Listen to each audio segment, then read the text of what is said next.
Kitchen میں آتے ساتھ ہی اس نے چہرے سے چادر ہٹائی۔ سفید چمکتی رنگت، خوبصورت لب واضح ہوئے تھے۔ کچھ نہیں، بس کھیر بنانے والی ہوں۔ اسے دیکھ کر فاطمہ نے مسکرا کر کہا، اچھا آپ چائے بنائیں؟ اچھا آپ جائیں، میں بنا دیتی ہوں۔ اس کے ہاتھ سے کھیر والا ڈبہ لیتی ہوئی حجاب نے کہا، نہیں بچے، کچن میں گرمی ہے بہت، اور دوسرا میں بھلا اپنی بیٹی سے کام کیوں کرواؤں؟ گرمی ہے تو کیا ہوا، آپ بھی تو اتنی دیر سے کچن میں کام کر رہی ہیں، اور ویسے بھی ابا آپ باہر جائیں، سب کے ساتھ باتیں کریں، جب سے ہم آئے ہیں آپ کچن میں ہی بزی ہیں، اس نے کہا اور کیبن سے دیچکی اٹھائی۔ گھر کی عورتوں کی دعوت، عید، شادیاں ایسے ہی کچن میں گزرتی ہیں، تم جاؤ باہر، فاطمہ نے کہا۔ مومانی، آپ نے مجھے بیٹی بھی کہا ہے، مگر مانا نہیں ہے، جائیں آپ، یقین کریں، ماما نے بہت اچھی ٹریننگ دی ہے ہر چیز کی، انشاءاللہ بہت اچھی کھیر بناؤں گی۔ ارے انگلیاں تو انگلیاں، انگوٹھا بھی کھا جائیں گے آج سب۔ اس کی بات پر فاطمہ مسکرائی، جائیں آپ، حجاب نے کہا۔ اس کے مسلسل اصرار پر فاطمہ باہر نکل آئی تھی اور لاؤنج میں موجود سب کے ساتھ بیٹھ گئی تھی۔ یہ زرناب کہاں ہے حجاب؟ ایمن نے پوچھا۔ بیٹھی ہے باہر لاؤنج میں ہی، پتہ نہیں بابا اور انکل کے ساتھ کون سی بزنس کی کیمسٹری سنا رہی ہیں۔ جتنی دیر وہ وہاں بیٹھی اس وقت تک زرناب بس بزنس کو ہی ڈسکس کر رہی تھی، اور ساتھ میں مرتضیٰ، زاریان اور سائم بھی اس کے ساتھ بہت کچھ کہہ رہے تھے جو حجاب کے تو اوپر سے ہی گزر رہی تھی۔ زرش نے کچن کے دروازے سے باہر دیکھا جہاں زاریان کے ساتھ بیٹھی زرناب ابھی بھی کچھ کہہ رہی تھی۔ یہ دیکھو، یہ لڑکی پتہ نہیں کہاں سے بزنس کی باتیں پٹر پٹر کرتی ہے، ایک میں ہوں جسے بزنس کی الف بے بھی نہیں آتی۔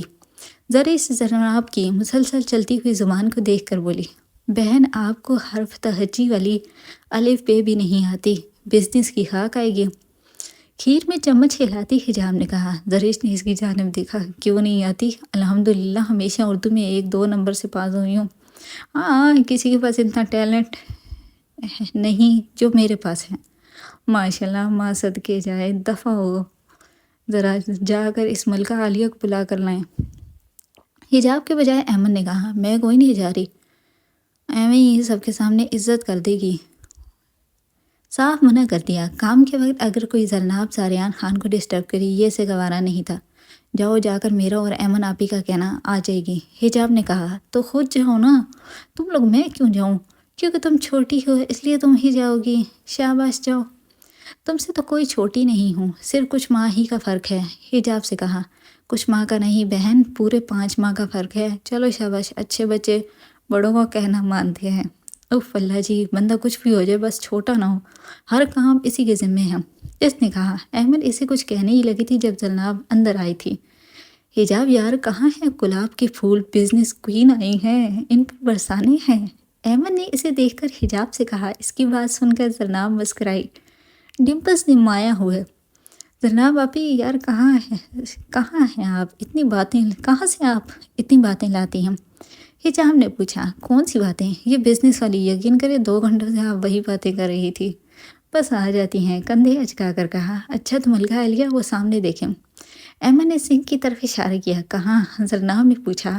وہ سامنے جہاں آپ کی ہیرو آپ کا بڑی ہی بے صبری سے انتظار کر رہے ہیں کہ کب ملکہ صاحبہ آئیں اور ہمیں دھونے کا شرف بخشیں، تو نہایت بے ادبی سے آپ کو حکم ہے کہ آپ وہ دھوئیں۔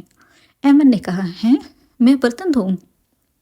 حیرانگی سے اپنی جانب انگلی سے اشارہ کرتی ہوئی وہ بولی، جی جی آپی جان آپ۔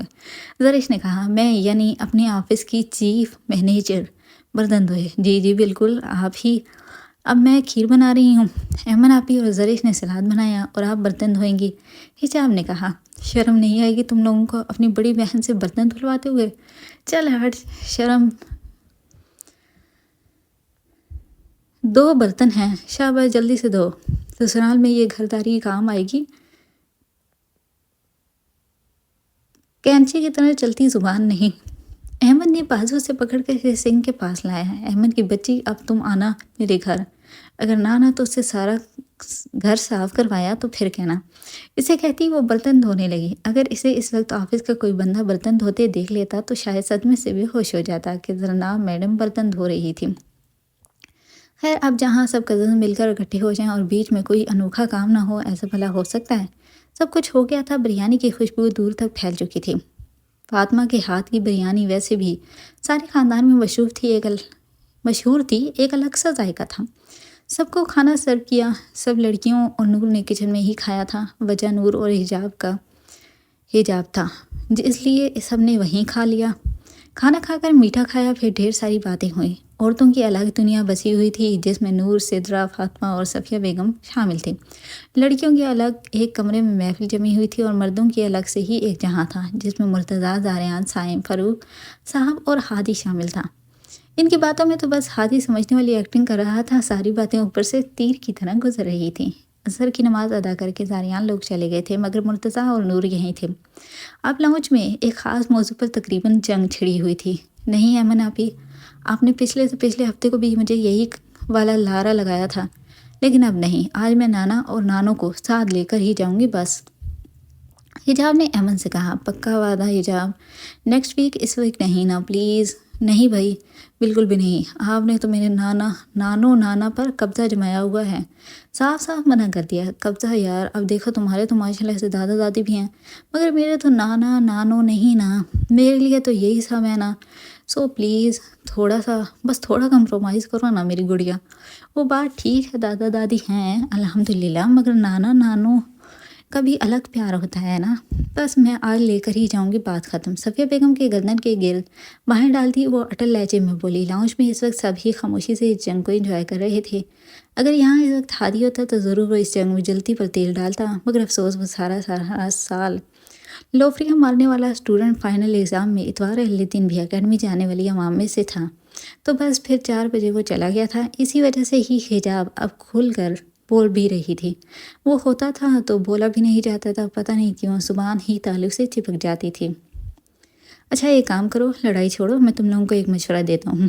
آخر صائم اس جنگ کے میدان میں اترا تھا۔ ماموں، میرے حق میں ہونا چاہیے مشورہ، حجاب نے کہا۔ دونوں کے حق میں ہے، سنو۔ بابا سوچ لینا، بڑی اور اکلوتی بیٹی ہوں۔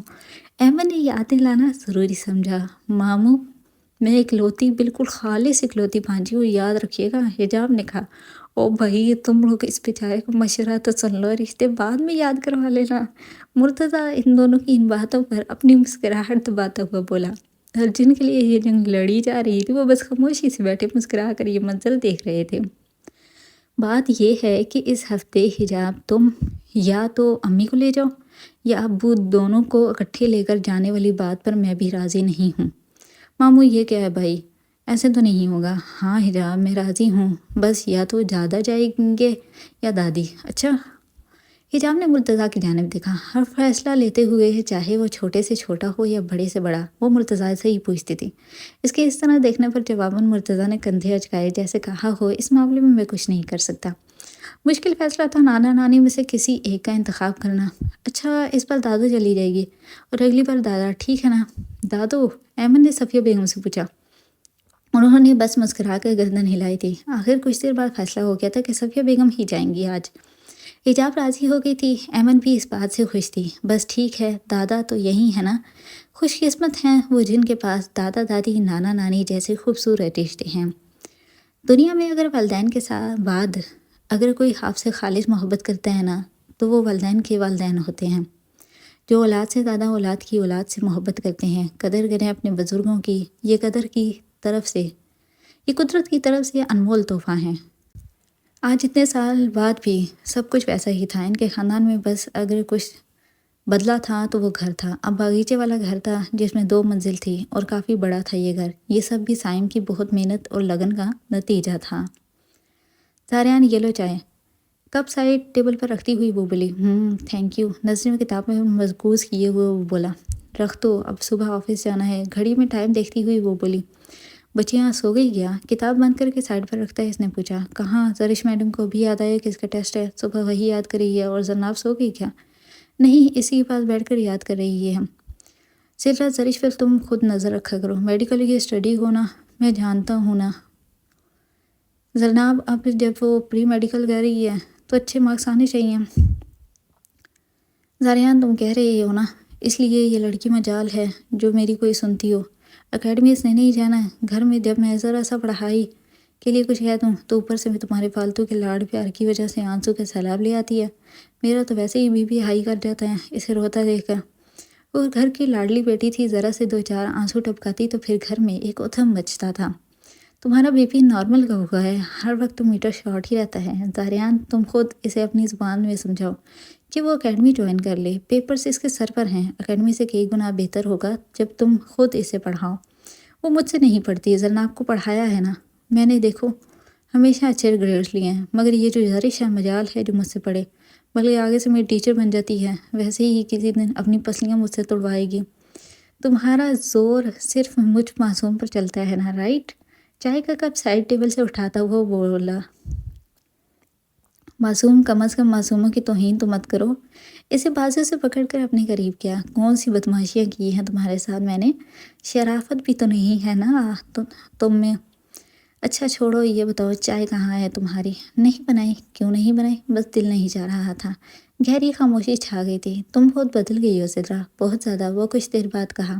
کیوں؟ بس مجھے لگتا ہے کہ تم بدل گئی ہو نا، نہ ہی تم اب مجھ سے ضد کرتی ہو، نہ کینچی کی طرح زبان چلاتی ہو، جو میں کہتا ہوں مان لیتی ہو۔ میں نے یہ سب نوٹ کیا ہے کیونکہ میری بیٹیاں بڑی ہو گئی ہیں۔ بیٹیوں کا تمہارے رویے سے کیا تعلق ہے زاریان؟ بہت زیادہ ہے۔ ہر اولاد کی پہلی درسگاہ ماں ہوتی ہے۔ اگر میں تم سے ان کے سامنے بحث کروں گی، ضد کروں گی، تو ظاہراً ان کے ذہنوں میں بھی یہ چیز بیٹھ جائے گی۔ میری زبان کی پٹر پٹر سننے والے تم ہو۔ ہر مرد عورت کی کینچی کی طرح چلتی زبان کو برداشت نہیں کرتا۔ زاریان کے لب مسکرائے تھے۔ سمجھدار ہو گئی ہو میری صحبت میں، اس کا سر اپنے سینے پر رکھتا ہوا اس نے کہا۔ تمہاری صحبت میں ہی تو سب کچھ سیکھا ہے۔ بس ایک خواہش ہے میری۔ کون سی؟ کہ میری بیوی مجھے آپ کہے۔ آپ زیادہ مت پھیلو، آپ تو میں تمہیں کبھی نہیں کہوں گی۔ اچھے کام صرف اچھے لوگ ہی کرتے ہیں۔ اگر ایسے اچھے کام لوگ کرتے ہیں تو مجھے نہیں شامل ہونا اچھے لوگوں میں؟ کیوں نہیں کہہ سکتی تم مجھے آپ؟ مجھے لگتا ہے آپ صرف انجان لوگوں کو کہا جاتا ہے۔ آپ تمیز والے لوگ عزت سے دوسروں کو کہتے ہیں۔ میں نے کبھی تمہیں عزت دی نہیں، وہ دن کبھی نہیں آئے گا بھی نہیں، اس لیے چائے پیو اور سو جاؤ، پھر صبح تم باپ بیٹیوں کا ہنگامہ پڑا ہوتا ہے، جلدی جلدی کا۔ اچھا جی سرکار، جو آپ کا حکم، زاریان نے کہا۔ زرش انسانوں کی طرح سناؤ، یہ آخری بار ہے بس۔ کتاب اس کے ہاتھ سے لیتی ہوئی زرناب نے کہا۔ اچھا نہ سنو، بس پہلا لفظ بتانا، باقی نہیں بتانا۔ اچھا پہلا میں بتاؤں، دوسرا تم پڑھو، تیسرا پھر میں بتاؤں، رکھ کر ایک لگاؤں گی۔ تماشا مت کرو میرے ساتھ، رات کے 11 بجے ہم تمہیں ٹیسٹ یاد آتے 11 بجے ٹیسٹ یاد آتے ہیں، جلدی کرو، 10 منٹ میں یاد کرو۔ 2 لائنز یاد نہیں ہوتی نکمی سے۔ اسے باتیں سناتی وہ واپس سے اپنے موبائل پر لگ گئی تھی۔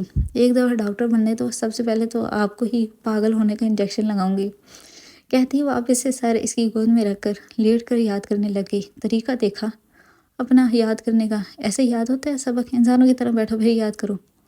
جواباً وہ بس خاموشی سے یاد کرتی رہی۔ آئے تو مجال ہے جو کچھ یاد ہو جائے۔ جیسے یہ آنکھیں بند کرتی تو نظروں کے سامنے اس کا چہرہ لہراتا تھا۔ دیدار محبوب بھی کیا عجیب چیز شے ہے، ہوتا محض صرف چند لمحوں کا ہے، مگر نظام زندگی میں کئی دن تک اتھم مچا رہتا ہے۔ یا اللہ جی، یاد کرواتے سبق، ورنہ صبح میم شگفتہ نے سارا عشق و وشق نکال دینا ہے۔ دل میں شدت سے دعا کی۔ اب وہ اس کی گود میں سر رکھے مسلسل توجہ سے یاد کر رہی تھی اور زینب موبائل پر لگی ہوئی تھی، جب اچانک اسے کچھ یاد آیا۔ موبائل بند کر سائڈ پر رکھا، گود میں رکھے زرش کے بالوں کا سہلایا۔ زرش مصروفیت سے کہا، اب بڑی ہو گئی ہو نا، اس لیے ابھی جو سمجھاؤں کہ اسے دماغ میں بٹھا لینا۔ اچھا بغیر توجہ دیے بس اچھا کہہ دیا۔ اب تم 17 سال کی ہوگی ہو، بچی نہیں ہو۔ محرم نامحرم کے رشتے کی سمجھ آ جانی چاہیے تمہیں۔ آئندہ تم نے کسی سے بھی نہیں ہاتھ ملانا، سلام بس دور سے ہی کر لیا کرو۔ تمہاری زندگی میں فی الحال بابا کے علاوہ کوئی محرم نہیں ہے، ہادی بھی نہیں، اس لیے بات کو سمجھو اور آئندہ ہادی سے بھی بس دور سے ہی سلام کرنا۔ بہت پیار سے اسے سمجھانا چاہا۔ آپ ہی وہ تو میرا کزن ہے، میں کسی اور سے سلام تو نہیں کرتی نا۔ کیا مطلب کزن ہے؟ زرش کزن بھی نامحرم میں ہی آتے ہیں، جن سے نکاح جائز ہو وہ نامحرم ہوتے ہیں۔ آج بھی تم نے جب ہادی سے خدا حافظ کہنے کے لیے ہاتھ ملایا تو بابا دیکھ رہے تھے، مگر بولے نہیں، انہیں اچھا نہیں لگا تھا، اس لیے آئندہ احتیاط کرنا، اس سے پہلے کہ بابا ٹوک دیں۔ ہادی خود میرے آگے ہاتھ بڑھا دیتا ہے تو پھر میں کیا کروں؟ تو تم نہ کیا کرو، کہتے ہو کہ اب ہم بڑے ہو گئے ہیں، سمپل حجاب بھی تو نہیں نکلتی، حالانکہ وہ اس کے ماموں کا بیٹا ہے۔ اچھا بھائی نہیں کرتی، اب مجھ سے سن لیں۔ زرش میں سیریس ہوں، آئندہ تم نے اسے اسلام صرف منہ سے کہنا ہے۔ اچھا ابھی، اچھا ٹھیک ہے، اب سننے مجھ سے۔ کتاب اسے پکڑاتی ہوئی بولی، سناؤ اور اگر اوں کی بغیر کچھ کہے تھپڑ لگاؤں گی۔ آپ نے مجھے کچھ کہا تو میں بابا سے کہوں گی، بابا کی کچھ لگتی، بابا کی دھمکیاں مجھے مت دیا کرو، 2 کے بجائے 4 لگاؤں گی، سمجھی؟ آپ 1 بھی تو لگائیں، دماغ نہ چاٹو، سناؤ۔ اس کے کہنے پر آخر مر مر کے اس نے سنا ہی دیا تھا۔ ابھی صحیح نہیں یاد ذرے۔ اچھا بس اب صبح جب نماز کے لیے اٹھوں گی تب پڑھ لوں گی، ابھی نیند آ رہی ہے بہت، کہتی کتاب اٹھا کر اپنے کمرے میں چلی گئی تھی۔ پیچھے بس زلناف تعصب سے سر ہلاتی رہ گئی تھی۔ نکمی منہ بڑبڑا کر وہ تکیے پر سر رکھ چکی تھی، بلینکٹ اوپر رکھا اور آنکھیں موڑ لی۔ صبح سے پھر وہی روٹین، دل میں سوچا اور دعائیں پڑھی۔ کیا ہوا؟ کیوں منہ لٹکا کر بیٹھی ہوں؟ اسے سیڑھیوں پر منہ لٹکائے بیٹھا دیکھ کر ہادی نے پوچھا۔ کچھ نہیں، گردن جھکا کر کہا۔ کچھ تو ہے، بتاؤ کیا ہے، ورنہ چڑیل خاموش بیٹھی معجزہ ہے۔ اس کے ساتھ بیٹھتا ہے اس کے گال کے ہینستا ہوا بولا، دادو گھر نہیں ہے تو کتنا عجیب لگ رہا ہے نا، تو کیوں جانے دیا تھا؟ میں ہوتا تو دیکھتا کیسے جاتی ہیں۔ حجاب نے ضد کی تھی۔ اچھا خیر ہے، آ جائیں گی کل تک، اسے اپنے ساتھ لگا کر کہا۔ ہادی مہمان آ کر جب واپس چلے جاتے ہیں نا تو گھر کتنا بے رونق سا لگتا ہے نا۔ اسے دن کے وہ کہا وہ ساری باتیں یاد آ رہی تھی۔ تو کیا اب مہمان ہمیشہ کے لیے تو نہیں آتے نا، مگر مجھے اداس کر جاتے ہیں جب آ کر واپس جاتے ہیں۔ کچھ لوگ ایسے ہوتے ہیں جنہیں اداسیاں بہت جلدی محسوس ہوتی ہیں۔ کسی مہمان کے گھر آ کر واپس جانے کی اداسی، خزاں کی ویرانی، سیاہ راتوں کی بارش، سردیوں کی گہری راتوں کی سیاہی، اداس لوگوں کی محفل، ہر کہانی کے اختتام میں آنکھیں بھیگ جانا، خوب کہوں کے بعد کی خاموشی، کسی پرانی عمارت کی وحشت، بھاپ اڑاتی چائے کی گرمائش، کسی گاؤں کی گہری خاموشی، سب کچھ لوگوں کو بہت جلدی محسوس ہوتی ہیں۔ انہیں کچھ لوگوں میں ایمن بھی شامل تھی۔ اچھا جاؤ سو جاؤ، صبح یوں نہیں جانا ہے تم نے۔ ہادی یہ اتوار کی ہم بہت بری لگتی ہے مجھے، سارے ویکنڈ کا سکون نکل جاتا ہے۔ تم مجھے یہ بتاؤ کہ تمہیں دکھ مہمانوں کے جانے کا ہے یا صبح یوں نہیں جانے کا؟ دونوں کا ہی ہے، اور دادو کا بھی، منہ بنا کر کہا۔ اٹس اوکے یار، اتوار کے بعد آنے والا پیر واحد وہ پیر ہے جس کا کوئی مرید نہیں ہے۔ اس کی بات پر وہ دل کے اداس ہونے کے باوجود مسکرا دی۔ تم دونوں سوئے نہیں ابھی تک؟ فاطمہ نے انہیں ابھی اس طرح سیڑھیوں پر بیٹھا دیکھ کر پوچھا۔ میں سونے والا تھا، یہی دکھی آتما کی طرح رات کو سیڑھیوں پر بھٹک رہی تھی۔ ہادی نے کہا، جاؤ سو جاؤ، پھر تم لوگ صبح اٹھتے نہیں ہو، اور ہاں ساری چیزیں پوری کر کے سونا۔ اگر صبح تم لوگوں کی مجھے آوازیں آئی نا کہ یہ کہاں فلاں کہاں، تو پھر دیکھنا ہڈیاں توڑوں گی۔ انہیں دھمکی دیتی وہ اندر چلی گئی تھی۔ میں نے تمہارا یونیفارم پریس کر دیا تھا، جوگرز نہیں مل رہے تھے تمہارے، ایمن نے کہا۔ اچھا صحیح ہے، میں ڈھونڈ لوں گا، تم جاؤ، آپ سو جاؤ، اس سے پہلے کہ اماں حضور اب شاندار طریقے سے سلائیں، ہادی نے کہا اور اس کا ہاتھ پکڑ کر اٹھایا۔ کل جائیں گے اور کچھ بھی ہو جائے دادو کو واپس لائیں گے، بس اللہ حافظ۔ اسے کہتی اللہ حافظ کر کے اندر چلی گئی تھی۔ ہادی مسکرایا۔ کچھ مہمانوں کا واپس گھر کو لوٹنا واقعی دل کو اداس کر جاتا ہے، اس نے دل میں سوچا اور گردن جھکا کر مسکرا کر کمرے میں آ گیا۔ چلو اٹھو، جاؤ روم میں سو جاؤ، صبح کالج جانا ہے، حجاب سے کہا جو اس کی گود میں سر رکھے ہوئے تھی۔ نانو نماز پڑھ لیں پھر ان کے ساتھ جاؤں گی، صفیہ بیگم کی طرف دیکھتے ہوئے کہا۔ تم نے پڑھی نماز؟ جی، بلکہ میں نے تو اذان کے ساتھ ساتھ ہی پڑھ لی تھی۔ شاباش، اب رات کو جلدی سو جانا، پھر صبح جلدی اٹھنا ہے۔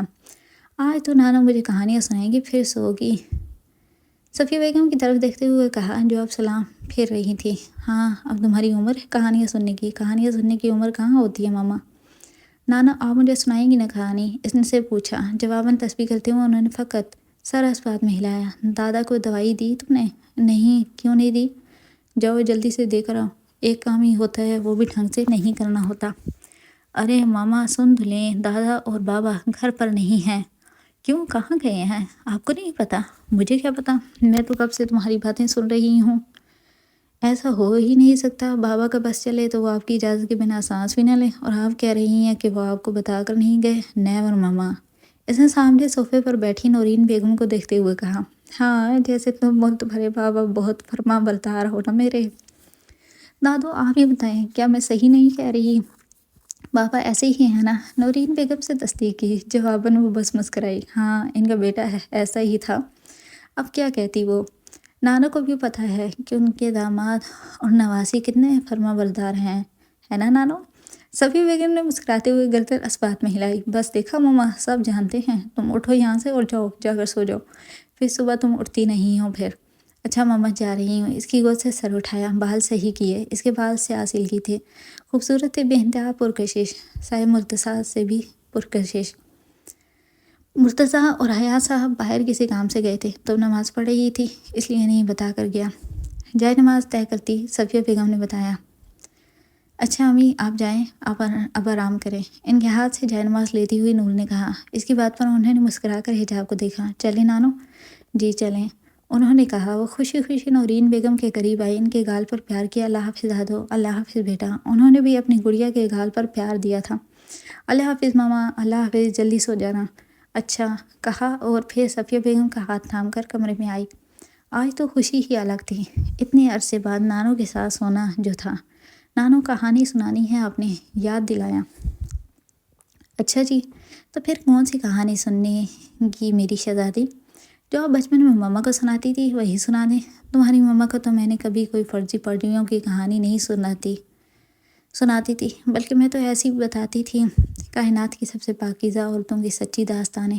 اچھا تو پھر مجھے بھی سنا دیں وہی، ان کے سینے پر سر رکھتی ہوئی بولی۔ پھر صفیہ بیگم نے اسے بہت سے قصے سنائے تھے اور اسے پتہ ہی نہیں چلا کہ وہ کب وہ نیند کی وادیوں میں چلی گئی تھی۔ صفیہ بیگم نے اس کی پیشانی پر پیار کیا۔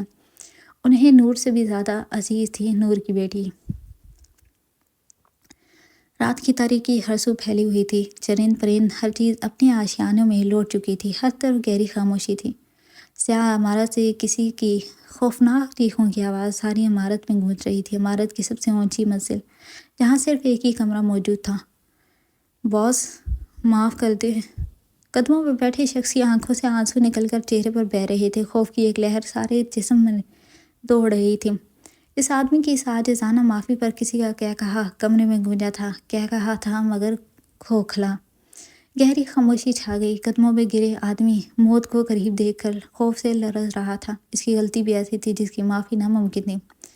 تم نے غلطی نہیں غداری کی ہے، اس کے کان کے قریب جھکتے ہوئے وہ کرایا، معاف کر دے۔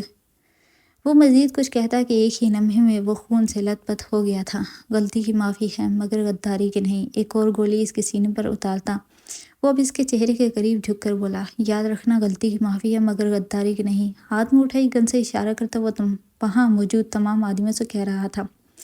اس کے اس طرح کہنے پر سب کے جسم لرز گئے تھے۔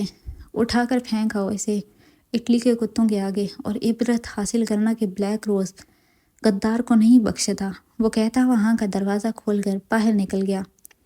پیچھے پیچھے ایک ملازم بھاگتا ہوئے اس کے پیچھے راہداری میں آیا جہاں وہ بس لمبے لمبے قدم پھرتا باہر کی طرف جا رہا تھا۔ باس وہ کل کا کیا کرنا ہے؟ اس کے پیچھے چلتے ڈرتے ڈرتے پوچھا، تم نے آج گزار لی؟ بغیر رکے کہا۔ جواباً وہ آدمی بس خاموشی سے سر جھٹک کر رہ گیا۔ بلیک روز منصوبہ بندی نہیں کرتا ہے، اس بات کو جلد از جلد سمجھ لو۔ گاڑی کے قریب رک کر کہا، جی جی باس۔